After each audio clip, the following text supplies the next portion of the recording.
पर वहां पर कंस को चिंता लगी है कि मेरा काल वृंदावन में है, और जैसे ही कंस को पता चला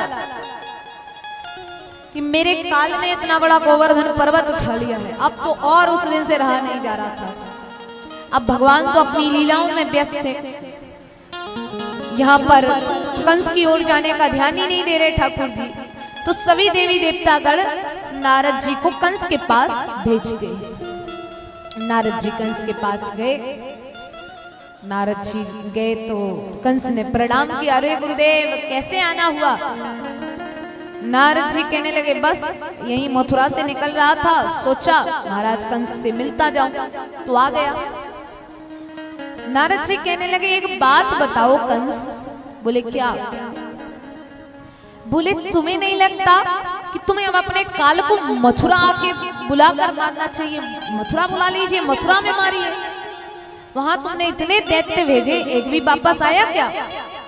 कंस कहे क्या बताऊं महाराज, एक एक करके गिन गिन के चुन चुन के दैत्य भेजता हूं, एक भी वापस नहीं आ रहा, सबके सब मारे जा रहे। नारद जी कह रहे कि तो सब मारे जा रहे, तो उसको यहाँ बुला लो, यहाँ बुला के मार दो। कंस कहने लगा नारद जी की बात तो सही है। नारद जी कहने लगे और दिन प्रतिदिन वो बढ़ाई तो होता जा रहा है, उसको यहाँ बुला लीजिए। बोले ठीक है।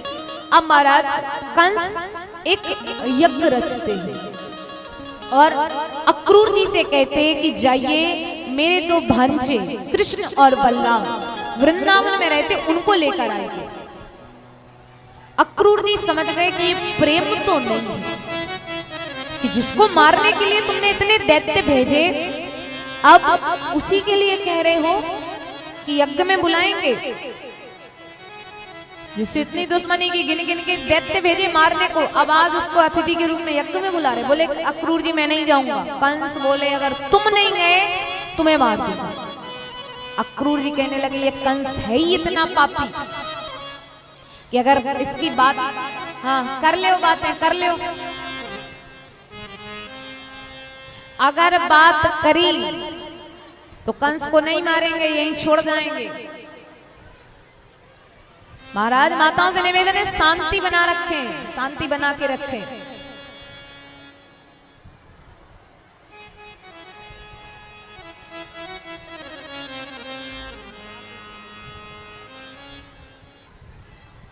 बोले कृष्ण कन्हैया लाल की। अब किसी को आवाज नहीं करनी, बात नहीं करनी, जो बात करे बगल वाले की कसम, बगल वाले से ही करते हो। तो महाराज यहाँ पर अक्रूर जी जाते हैं लेने के लिए। गए अक्रूर जी, नंद बाबा से मिलते हैं, यशोदा मैया से मिलते हैं। नंद बाबा ने कहा कहो कैसे आना होगा? तो अक्रूर जी कहने लगे कि कंस महाराज ने एक यज्ञ रचा है, तो वो चाहते कि उस यज्ञ में उनके दोनों भांजे कृष्ण और बलराम पर, अगर आप भेजना चाहते हो तो भेजिए वरना मना कर दीजिए। अब अक्रूर जी के मन से आवाज तो यही आ रही है कि मना कर दो,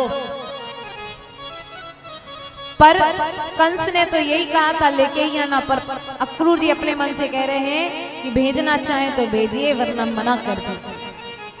इतने में नंद बाबा कहते अरे इसी बहाने घूम आएंगे, जाने देते हैं। पीछे से यशोदा मैया कहती है नहीं वो नहीं जाएंगे। वो क्यों जाएंगे? मैं नहीं जाने दूंगी, मैं उनके बिना नहीं रह सकती। नंद बाबा बोले दिन रात अपने पास बिठा के रखती हूँ, कहीं जाने ही नहीं देती हो, इसी बहाने मथुरा घूम आएंगे, चले जाने दो। तब महाराज जाने के लिए कहते हैं तो ठाकुर जी बलराम जी से कहते हैं कि अब से हमारे खेलने कूदने के दिन तो गए। अब हमने जिन कार्यों को पूरा करने के लिए अवतार लिया था उन कार्यों को पूरा करने का समय आ गया है। अब हम प्रेमियों को छोड़कर स्वार्थियों के बीच जा रहे हैं। ठाकुर जी को मन ही मन बहुत बुरा लग रहा है, पर ठाकुर जी आगे नहीं आने दे रहे बात कि हमें इतना बुरा लग रहा है। ठाकुर जी यशोदा मैया से नंद बाबा से कहते कि बाबा हमारे जाने का इंतजाम रात को ही कर देना, क्योंकि दिन में वो गोपियां नहीं जाने देगी। तो ठाकुर जी के जाने का इंतजाम यशोदा मैया ने रात को ही कर दिया। जब ठाकुर जी जाने लगे तो यशोदा मैया को प्रणाम करते हैं। जब यशोदा मैया को प्रणाम करते हैं तो यशोदा मैया कहती है, कन्हैया देर मत लगाना, जल्दी आ जाना। ठाकुर जी कहते, मैया मैं परसों ही वापस आ जाऊंगा, जल्दी आ जाऊंगा, बस चिंता मत करना। यशोदा मैया कहे, कन्हैया तू जब घर पे नहीं रहता है ना तो ये नंद भवन मुझे नंद भवन सा नहीं लगता। जब तू ज्यादा देर के लिए मुझसे दूर होता है तो मेरा हृदय अपना स्थान बदल लेता है। देर मत लगाना, जल्दी आ जाना। ठाकुर जी के लिए इतना बुरा लग रहा है कि मानो यशोदा मैया से जोर से लिपट के रो दे, पर भगवान वो दुख सामने नहीं आने दे रहे कि अगर मैंने मैया से लिपट के रो दिया तो ये मैया मुझे अपने जीते जी तो कभी मथुरा नहीं भेजेगी। ठाकुर जी यशोदा मैया को प्रणाम करके कह रहे मनी मन कि मैया परसों की कहे बरसों व्यतीत हो जाने हैं, पता नहीं अब कब देखने को मिलेगी।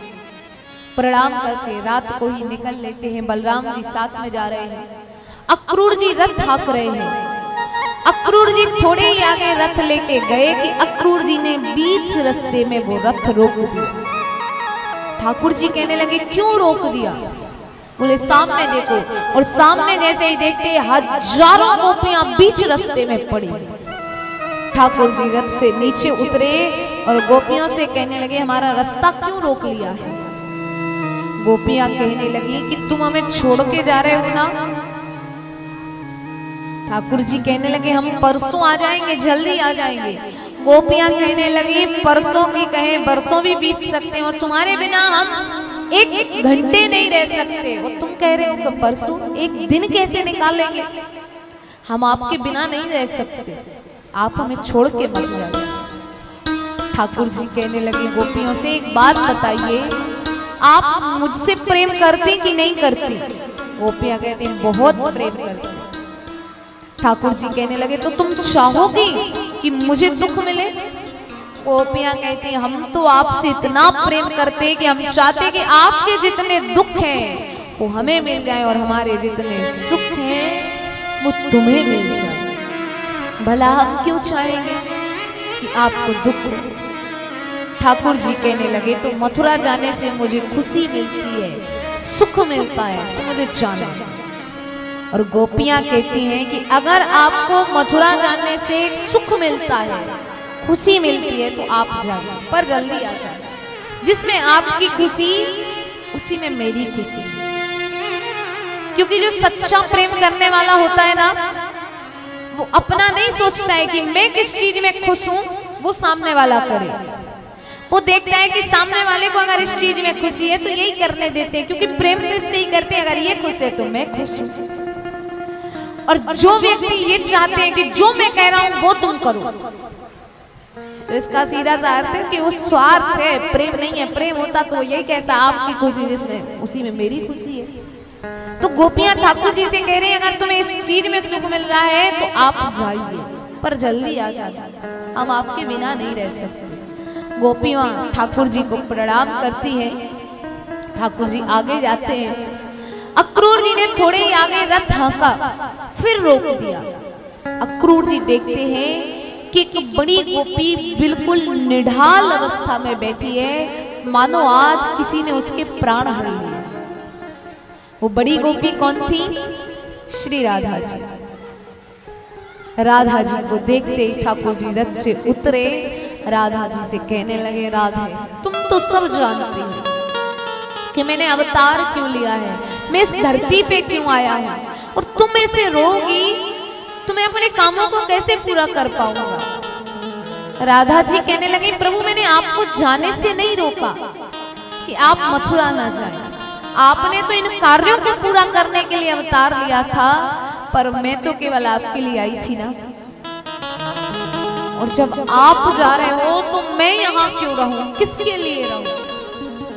राधा जी जोर जोर से रोने लगती।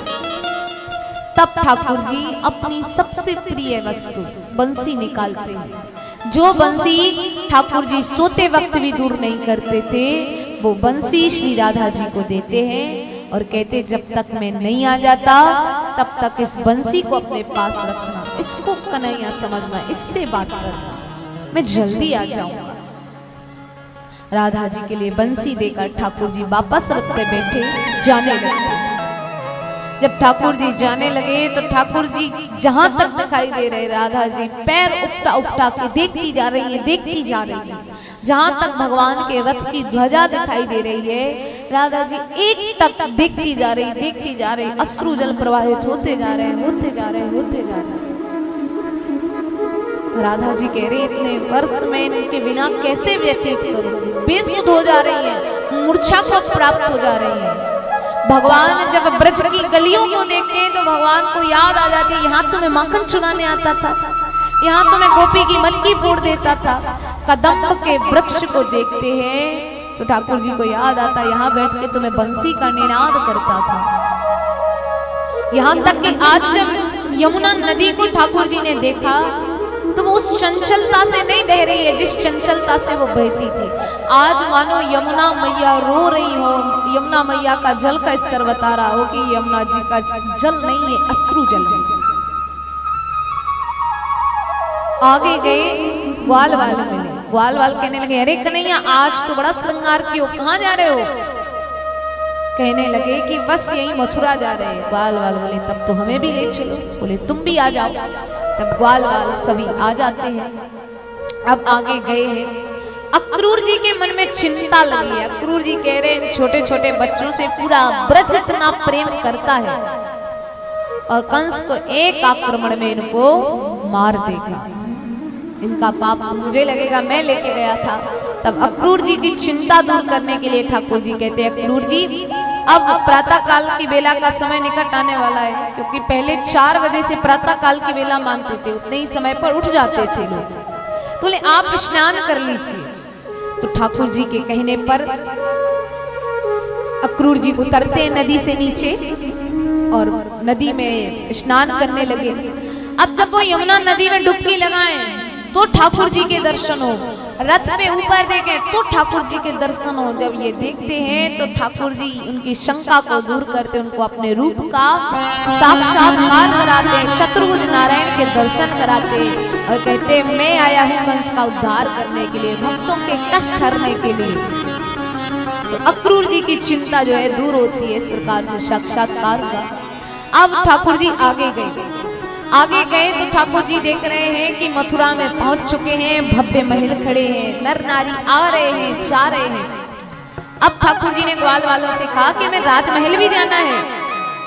ग्वाल वाले कहते कि जब राजमहल जाना है तो हम तो ऐसे वस्त्र पहन के आ गए, तुम तो अच्छे वस्त्र पहन के आए हो। तो ठाकुर जी ने एक धोबी को बुलाया, जा रहा था, यहाँ आओ मुझे वस्त्र चाहिए, दोगे? वो धोबी कहता है तुम्हारी मृत्यु निकट आई है जो ये वस्त्र मांग रहे हो, मैं राजमहल का धोबी हूँ, कंस के वस्त्र साफ करता हूँ और तुम ये वस्त्र मांग रहे हो। ठाकुर जी कहने लगे अच्छा तो तुम धोबी हो, तुम्हारी खोज मुझे राम अवतार से थी। ठाकुर जी ने वहीं उस धोबी का उद्धार किया और वो वस्त्र लिए ग्वाल वालों को दिए। अब वो वस्त्र ग्वाल वालों के लिए ढीले ढीले हो रहे हैं। ग्वाल वाल कह रहे हैं कि कंस तो मोटा ताजा, हम दुबले पतले, वस्त्र तो नाप के ही नहीं है, अगर नाप के होते तो और आनंद आ जाता। ठाकुर जी एक दर्जी के पास गए, सुदामा नाम के दर्जी से कह रहे हैं कि वस्त्र नाप के कर दो। वो वस्त्र नाप के करता है, उसका कल्याण करते। अब ठाकुर जी ने कहा अब तो ठीक है, बोले नहीं थोड़ी सी मालाएं और मिल जाती तो और आनंद आ जाता। तब ठाकुर जी एक माली के पास गए, ग्वाल वालों को माला पहनाते। अब ग्वाल वाल कहते वस्त्र हो गए, मालाएं हो गई, पर थोड़ा सा चंदन और मिल जाता, तिलक और लग जाता तो और आनंद आ जाता। तो सामने से कुब्जा जा रही थी। ठाकुर जी ने कहा अरे परम सुंदरी मुझे चंदन दोगी? और कुब्जा ने जैसे ही सुना परम सुंदरी तो कहने लगी दूंगी नहीं, अपने हाथों से लगाओ। ठाकुर जी को तिलक करने आई है। अब वो ठाकुर जी से कह रही है कि आपको नहीं दिख रहा मेरा कुंवर निकला है, तो यहाँ सब मथुरावासी कुब्जा कहते हैं, पर आपने इतना ऐसा रूप देखने के बाद, इतना कुरूप देखने के बाद भी मुझे सुंदरी के नाम से क्यों बुलाया? ठाकुर जी कहने लगे, मैं शारीरिक सुंदरता नहीं देखता हूँ, मैं भाव की सुंदरता देखता हूँ, और जिसके भाव सुंदर है वो मेरे लिए परम सुंदर है। अब कुब्जा ठाकुर जी का तिलक कर रही है तो ठाकुर जी ऊंचे हैं, कुब्जा का कुबड़ निकला है तो हाथ नहीं जा रहा है। तब ठाकुर जी कुब्जा के एक पैर पर अपना पैर रखते हैं, जिस हाथ में वो चंदन लिए थे उसी हाथ को पकड़ के जोर से खींचते कि कुब्जा का कुबड़ ठीक होता है, वो ठाकुर जी का सुंदर तिलक करते हैं। तो इस प्रकार से ठाकुर जी ने कुब्जा पर कृपा करी। अब ग्वाल वालों को तिलक लगवाया, चंदन लिया, सब किया। अब राजमहल की ओर जा रहे हैं। राजमहल की ओर जा रहे हैं तो कंस ने सारी तैयारियां कर दी है, कई दैत्य खड़े कर दिए हैं कि ये आक्रमण करेंगे तो मर जाएगा। बड़े बड़े मल्ल खड़े कर दिए कि ये आक्रमण करेंगे तो मर जाएगा। भारी सा धनुष मुख्य द्वार पे लगवा दिया है कि इस धनुष को तोड़ने की शक्ति मेरे काल में ही होगी, और जैसे ही धनुष टूटेगा मुझे पता चल जाएगा मेरा काल महल में प्रवेश कर गया, मैं आक्रमण शुरू करा दूंगा। तो यहाँ पर ठाकुर जी जब मुख्य द्वार से प्रवेश कर रहे थे तो वो धनुष देखा। ठाकुर जी ने उस धनुष को तो ऐसे तोड़ दिया मानो किसी टहनी को तोड़े, भयंकर आवाज हुई। और जैसे ही आवाज हुई कंस ने आक्रमण के लिए कह दिया, आक्रमण कर दीजिए।